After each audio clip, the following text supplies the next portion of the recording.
बढ़ुथिबा खरा को दृष्टि रखी आसंता 25 तारिखरु समस्त स्कूल को छुट्टी घोषणा करिसेंती राज्य सरकार। एप्रिल 22 रु 24 तारिख पर्यंत 3 दिन पई समस्त स्कूल को सकाळुआ करिथिबा बेले 25 तारिखरु छुट्टी घोषणा करा जायछि। ए निष्पत्ति सरकारी तथा सरकारी अनुदान प्राप्त समस्त विद्यालय पई लागू करा जायछि।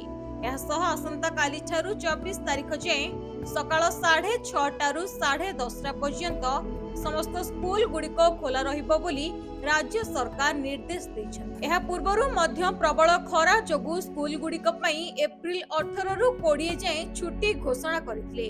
एही समय रे पिलांकर ऑनलाइन पढ़ा उपरे गुरुत्व दिया जायतिला, किंतु एबे राज्य रे खरार प्रकोप बढ़ुथिबारु समस्त स्कूल पई खरा छुट्टी घोषणा करिसेंति राज्य सरकार। तेबे एही समय रे विद्यालय रे छात्र छात्री शिक्षक शिक्षयित्री मानक पई शिक्षा तथा शैक्षिक कार्यक्रम निमंते राज्य प्राथमिक शिक्षा निर्देशक, राज्य माध्यमिक शिक्षा निर्देशक और उच्च माध्यमिक शिक्षा निर्देशकक प्रत्यक्ष तत्वावधान रे विद्यालय परिचालना कराजिबो बोली सूचना और लोक संपर्क विभाग पक्षरु जारी करा जायतिबा प्रेस रिलीज रे उल्लेख करा जायछि। ब्यूरो रिपोर्ट, रियो न्यूज।